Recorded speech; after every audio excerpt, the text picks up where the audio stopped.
A guerra afeta-nos a todos. Gerir emoções e sentimentos em situação de crise.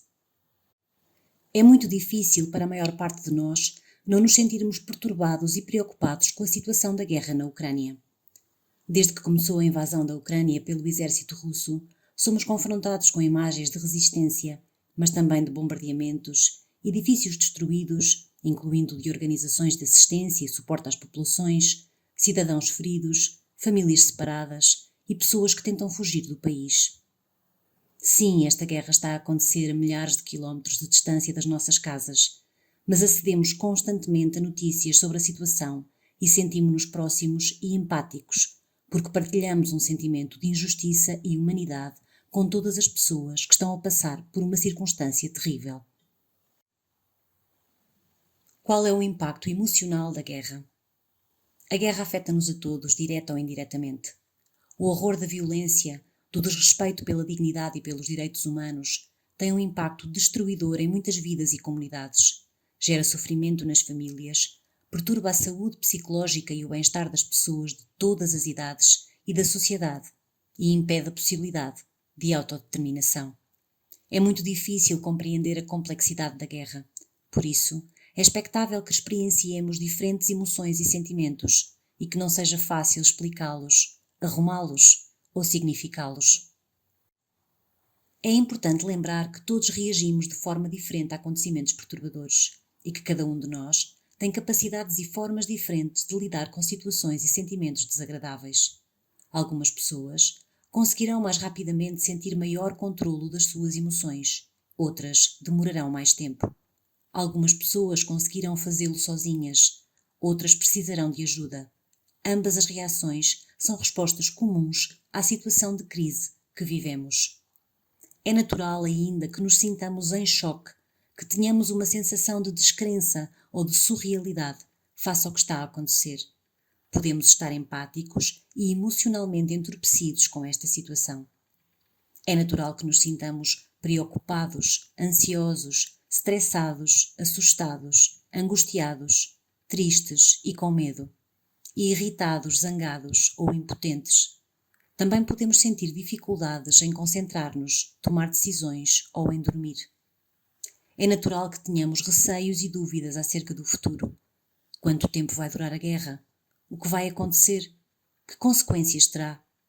Podemos sentir-nos sobrecarregados pela possibilidade de uma nova guerra mundial, pela perda de sentido de previsibilidade do mundo tal como o conhecemos ou conhecíamos, pelas constantes mudanças a que temos assistido, pela falta de controlo sobre as nossas circunstâncias e a dos outros, ou simplesmente pelo impacto nas questões socioeconómicas resultantes da situação que vivemos.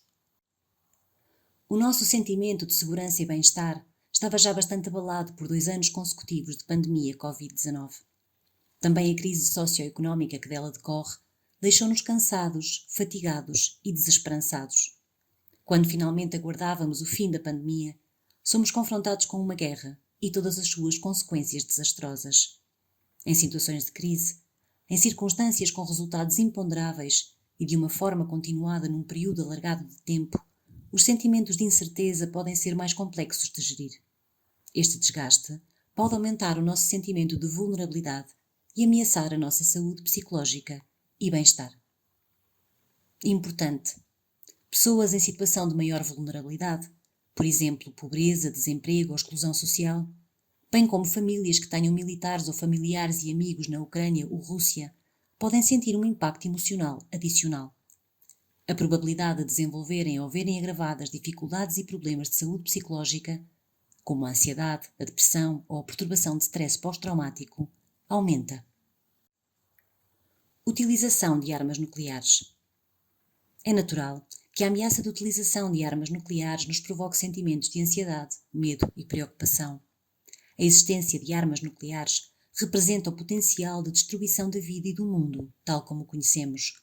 Pode erradicar culturas, territórios, línguas, o futuro das pessoas e dos animais, de uma forma que é quase inconcebível de processar.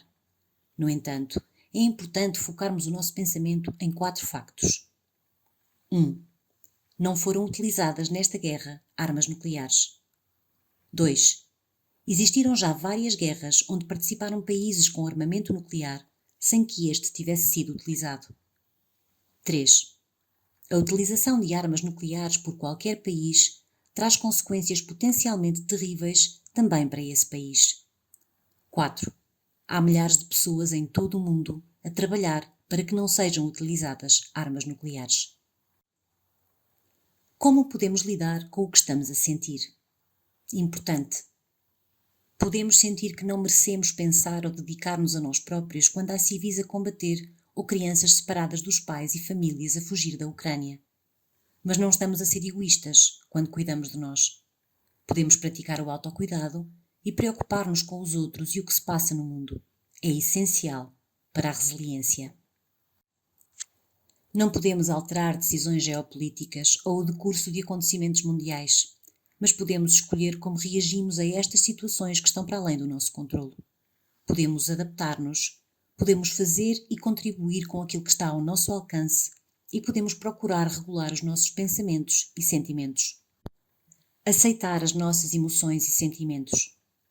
É totalmente natural sentirmos muitas emoções e sentimentos diferentes. É perfeitamente razoável chorar se sentirmos vontade de o fazer. Muitas vezes até nos sentimos mais aliviados depois.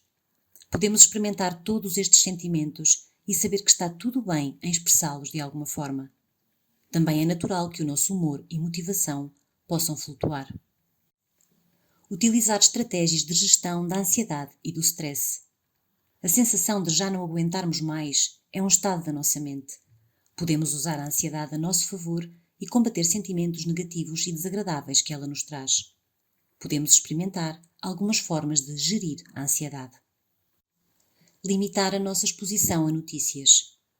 Não conseguimos controlar o que se está a passar na Ucrânia. Por isso não ajuda estarmos constantemente a monitorizar todos os detalhes do que está a acontecer, correndo o risco de nos sentirmos sobrecarregados e desesperados com toda a informação disponível. Pesquisar sistematicamente sobre este tema pode aumentar a ansiedade e o medo. Devemos limitar o nosso consumo de notícias sobre o assunto, desligando a televisão, as notificações do telemóvel e controlando o tempo que passamos nas redes sociais. Consultar a notícia 1 ou 2 vezes por dia é o suficiente para nos mantermos informados sobre o assunto. Consultar fontes credíveis de informação e combater a desinformação. Demasiada informação não é sinónimo de informação útil, ou até por vezes factual e verdadeira. É importante consultar apenas fontes de informação credíveis e atualizadas. Não ler apenas títulos ou rodapés, muitas vezes sensacionalistas. Podemos, por exemplo, ver documentários ou assistir a comentários de especialistas sobre o assunto. Evitar estereótipos. Ser ofensivo ou emitir juízos de valor sobre pessoas, comunidades ucranianas ou russas são uma forma de aumentar a violência e favorecer a discriminação e a exclusão social. Na comunicação com os outros, podemos disponibilizar informação credível, educar os nossos filhos sobre a guerra e a paz, mas não incentivar a vingança ou a raiva. Podemos limitar-nos a manifestar o que pensamos sobre o propósito da guerra, o que sentimos sobre a guerra em geral e promover reflexão sobre formas não violentas de resolução de conflitos. Evitar pensamentos catastróficos. É claro que não podemos enfiar a cabeça na areia. A situação na Ucrânia é muito grave. Mas também não ajuda a pensar constantemente no pior cenário possível. Muito daquilo que lemos ou ouvimos sobre o assunto foca-se não apenas naquilo que está a acontecer neste momento, mas também naquilo que poderá ou não acontecer, através de especulações. É importante viver no presente, um dia de cada vez. Procurarmos ser flexíveis e criativos, adaptando-nos um dia de cada vez às mudanças e desafios que esta situação de incerteza nos coloca. Falar com familiares e amigos. Como diz o provérbio, um problema partilhado é metade do problema. Não somos os únicos preocupados com a guerra. Partilhar aquilo que sentimos pode diminuir o nosso stress, fazer-nos sentir apoiados e validados no que sentimos e pensamos, aumentar o nosso sentimento de confiança e a nossa energia. Falar ajuda. Reforçar as nossas relações. A conexão com os outros é o nosso superpoder. Torna-nos mais inteligentes, felizes, produtivos e resilientes. A proximidade dos outros também nos ajuda a combater o impacto da guerra na saúde psicológica e no bem-estar. Continuar a desenvolver a nossa resiliência. É importante acreditar na nossa capacidade para lidar com mais esta situação desafiante. O que nos ajudou a ultrapassar as adversidades que a pandemia e outros momentos desafiantes da nossa vida nos impuseram. A resiliência é a capacidade que nos permite lidar com os nossos problemas e superá-los, adaptarmos-nos a mudanças e transformarmos as experiências negativas na nossa vida. Manter uma rotina.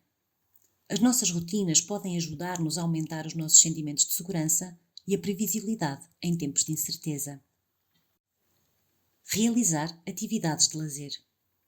Ir dar uma corrida, falar ao telefone com um amigo, saborear a nossa refeição preferida, olhar pela janela e observar a paisagem. O mundo continua a ser um lugar cheio de beleza e coisas positivas, das quais podemos e devemos usufruir. Investir no autocuidado. Já sabemos que praticar atividade física regular, manter uma alimentação e uma rotina de sono saudáveis são elementos fundamentais para mantermos a nossa saúde psicológica e o nosso bem-estar. Alimentar a esperança. A guerra não traz apenas destruição, também provoca comportamentos pró-sociais, maior envolvimento e participação cívica, mais gratidão pelo que temos, compaixão e solidariedade, mais defesa da liberdade e da dignidade, maior respeito pela diversidade e pelos direitos humanos. Maior percepção da forma como estamos todos conectados e do modo como nos relacionamos uns com os outros, da importância da vida e do sentido que lhe atribuímos. Apoiar e contribuir. Um sentimento de esperança e propósito surge quando nos mobilizamos, enquanto comunidade, para ajudar e contribuir para o bem comum. Procurar uma forma de apoiar, através de donativos de bens ou voluntariado, doação de sangue ou mobilização de pessoas da comunidade, por exemplo, ajuda-nos a nós e aos outros. Pode contribuir para atribuir um propósito ao que estamos a passar e pela mobilização que nos possibilita, aumentando a nossa percepção de controlo sobre a situação que vivemos. Monitorizar a saúde psicológica e o bem-estar. Estarmos atentos a pequenos sinais e mudanças de comportamentos em nós e naqueles que nos rodeiam é importante. Devemos confiar na sensação de que alguma coisa não está bem. Procurar ajuda. Se os nossos pensamentos e sentimentos estão a interferir significativamente com a nossa capacidade de funcionar no dia-a-dia e a afetar o nosso sono ou a dominar a nossa vida, devemos procurar ajuda. Mas também podemos procurar ajuda se achamos uma boa ideia falar com um profissional que nos ajude a regular os nossos pensamentos e sentimentos.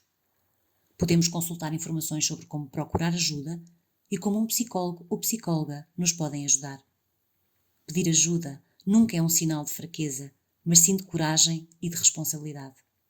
Podemos aceder ainda a encontromasaída.pt ou, em situação de crise, ligar para o Serviço de Aconselhamento Psicológico da linha SNS 24.